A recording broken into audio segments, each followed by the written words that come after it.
So, news time, then 10-minute takeover.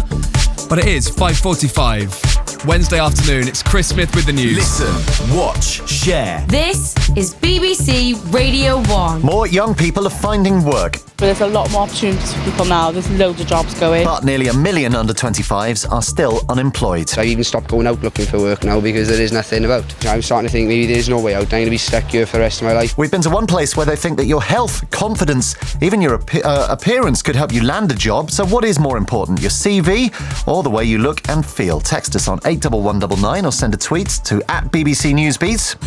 Newsbeat. Those who suffer from it hear voices and have hallucinations. The drug's supposed to help. Make them put on stones in weight, raise their risk of heart disease and diabetes. An inquiry into care for schizophrenia says treatment is falling catastrophically short. This is Newsbeat's Anthony Baxter. Tonight, we'll hear claims that antipsychotics haven't been improved for 50 years. It actually changed the way my heart was beating, so that medication had to be stopped. Flights have been cancelled across the UK. And it's in part down to what's happening here in Spain. This is Duncan Crawford in Barcelona, where strikes and protests over cuts have been going on all day. More before 6. Simon's here with the sports and a look ahead to tonight's internationals. Where Michael O'Neill is still looking for his first win as Northern Ireland manager, and Steven Gerrard should make it 100 caps for England. This is Newsbeat. Newsbeat. There's some evidence today that it is finally getting a little easier for young people to find a job. Unemployment has fallen again. It hasn't been this low since spring 2011. And the biggest improvement is among under-25s. Newsbeat's Jim Taylor is here with the details. So unemployment dropped by 49,000 between July and September, and that was driven by young people getting jobs. There are, though, still 2.5 million people who are out of work in the UK. And also, we've had a warning today from the head of the Bank of England that the recovery from recession is likely to be slower than had been expected. So while we're on this subject, you might have seen in some of the papers last week a back-to-work centre in South Wales apparently offering free spray tans for job seekers. The people running it say that's not the full story. So have a listen to this and tell us what you think. How important is your health, your weight, your confidence when you're going for a job? On Twitter, we're @BBC Newsbeat. On Aberdare's bustling high street, plenty of people have seen the headlines over the last few weeks. Yeah, I did do something, read something on the internet about it. It was a bit crazy. Spray tans and beauty tips is just, that's not really going to find you work. And round the corner, just past the War Memorial, is the newly opened Wellbeing Academy. We do not offer free spray tans. Everybody who comes through our door, if they wanted to spray tan, if they're unemployed or they're not, they would have to pay. Sarah and Keris, who set up the not-for-profit company with donations and their own money. There is a beautician, or at least there was, until she quit because of all the bad publicity. For people to be slating us and saying they're spending taxpayers' money on trying to help people back to work via spray tans was quite saddening, really. The idea is for a one-stop centre where you can get CV and job advice, but also help with things like nutrition, weight loss or confidence. This is the room where you could get a massage or relaxation treatment. Keris thinks there's more to getting a job than just having a good CV. It's a difficult issue to tackle, isn't it? You know, to say to somebody, oh, maybe your hygiene isn't the best, or have you considered losing weight to get back to work? The job centre are very just focused on giving people training opportunities, and that's really good. But I think, you know, you've got to look at the bigger picture. So, is she right? Well, I think it's a good thing, yeah, if it's going to get people into work, isn't it? Definitely. It does break your confidence when you begin turning down all the time. You're not going to get a job if you look terrible. But across the street... I'm starting to think maybe there is no way out. It's not something I want to think about because it's horrible. At 19, Liam's never had a job, but you won't catch him at the Wellbeing Academy. I don't need to go to somewhere like that to know how to look my best. It's kind of degrading to the people who are trying to look for work. You know, they're not going to go up there for someone to tell them, you need to do this, you need to do that. Well, Matt tweeted at BBC Newsbeat earlier. He's a personal trainer and says, I helped a client get a job with fitness training. She was less stressed, lost weight and was confident to get back to work. And we got this text from Nicola. Education doesn't get you anywhere. You need to look good, have common sense, confidence and good eye contact. Ronnie's just tweeted, don't care how smart you are. They only care if you have a sense of humour and dress well, especially in retail. And Will's just texted 81199. It's the way you act and the signals you give off. An interviewer will have made their mind up within a minute. Newsbeat. The gates of hell have been opened. That's what Palestinian group Hamas have had to say after Israel launched a rocket attack on neighbouring Gaza, killing their military commander. Now the army in Israel say there will be more of what they call planned assassinations. Here's Newsbeat's Ben Mundy. Gaza City.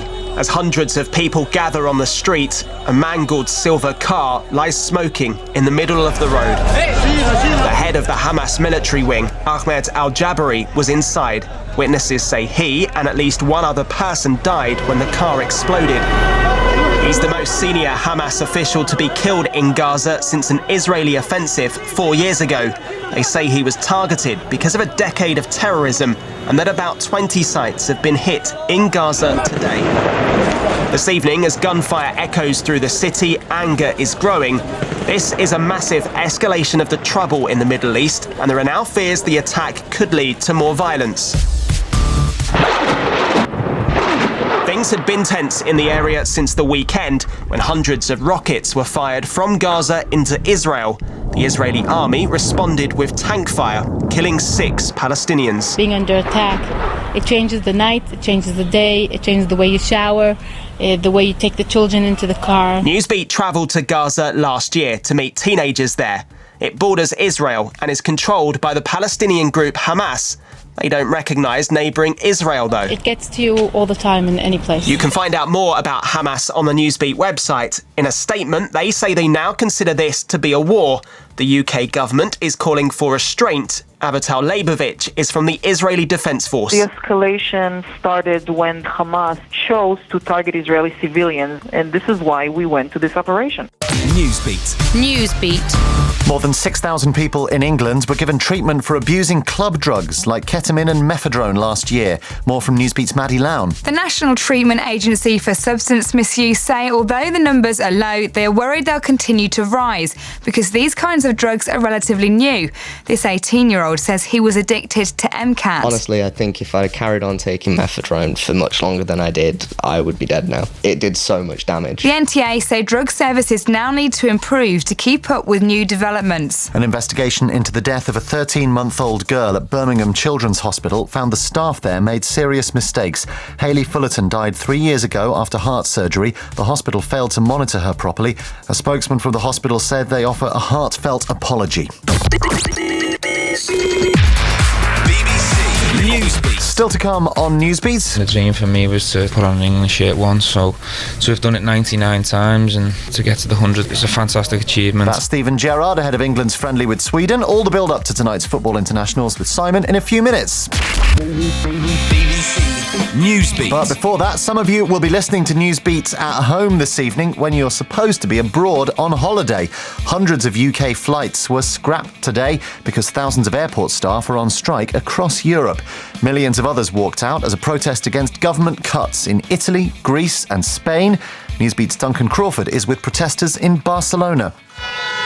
Protests have gone on all day in different parts of the city, with firecrackers being set off by demonstrators. Teachers, civil servants and transport workers are all involved, protesting against the spending cuts and tax rises brought in by the Spanish government. So far, it appears to have been quite peaceful, with a large police presence. But there have been some scuffles, one apparently involving undercover police officers and demonstrators. They all seem to be going after one guy. They were dragging him back, and then other people trying to sort of help him out. Most shops have remained closed with their shutters down. Some which tried to stay open have been vandalised with their windows smashed. There's been some trouble in other Spanish cities as well. Many are angry they can't find work. There's more than 50% youth unemployment here, and a quarter of adults are out of a job too. A general strike is also being held in Portugal today, and there are large-scale walkouts in Greece and Italy and protests in other EU countries as well. Newsbeat. Symptoms include hallucinations, hearing voices and having no energy. And if you're between 17 and 23, you are most likely to develop this condition. Now, a review into the way schizophrenia is treated claims there are catastrophic failings. Newsbeat's Anthony Baxter has been to Birmingham to meet Carly. The only time you ever see somebody sort of hearing voices or something is maybe in the movies where they'd be sort of probably a serial killer. 9 years ago, when she was 14, Carly was diagnosed with psychosis, one of the main symptoms of schizophrenia. For me, it's like somebody's constantly whispering in your ear. It's not generally the nicest thing that you're going to hear. A group of leading mental health experts, the Schizophrenia Commission, has spent the last year looking at care for the 220,000 people in England who suffer from the illness. Their report also says psychiatric drugs haven't been improved for 50 years.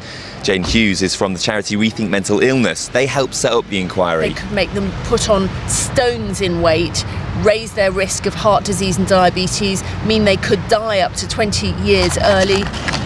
Little tablets, they actually are quite small. Carly says over the years she's been put on several different tablets. One medication I was put on, it actually changed the way my heart was beating, so that medication had to be stopped because it might have led to a serious ongoing heart condition. The 25-year-old says despite the side effects, it's better for her to take the drugs. I think medication has helped control my condition over the past couple of years, but at the same time I think the drugs need to be looked at and updated. Those involved in today's report say people who've been prescribed antipsychotics shouldn't stop taking the drugs but should go to their doctor and ask for more advice if they're concerned.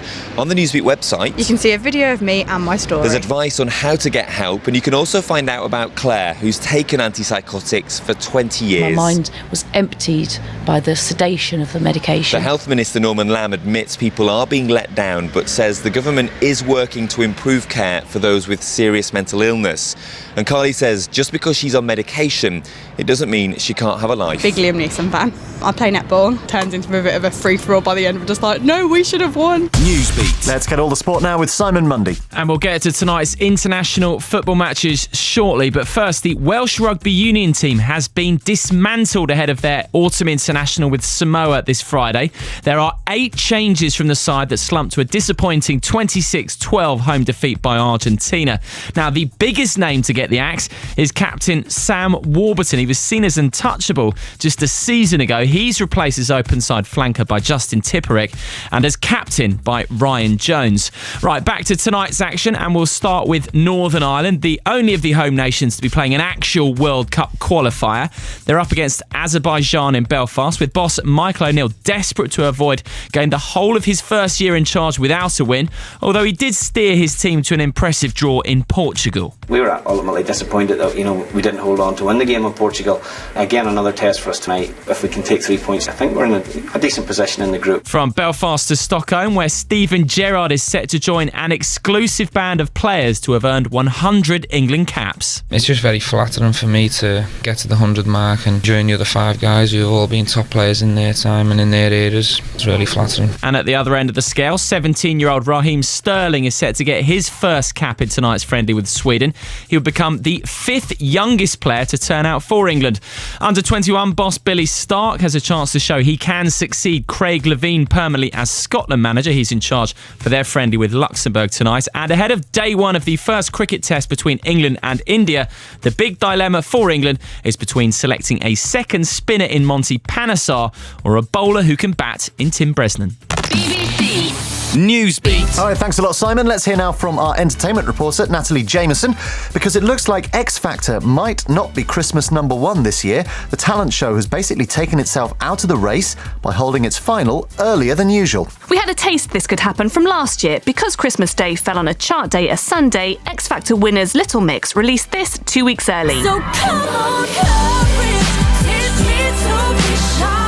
And the Military Wives ended up getting that Christmas #1. Although ITV won't confirm its schedule yet, this year's X Factor final is slated for December the 8th and 9th, 2 weeks early again. Since 2005, the only other blip in the talent show's control of the Christmas chart came 3 years ago when a Facebook campaign got this to beat 2009 winner Joe. But now X Factor's taking a step back from the battles, so a wider festive chart race could be on. Martin Talbot oversees the official charts. The great thing is it will open it up. The one thing I will say, though, is that various rumours that we're hearing is that the winner record this year will also be a charity record, which will obviously give it a bit more momentum.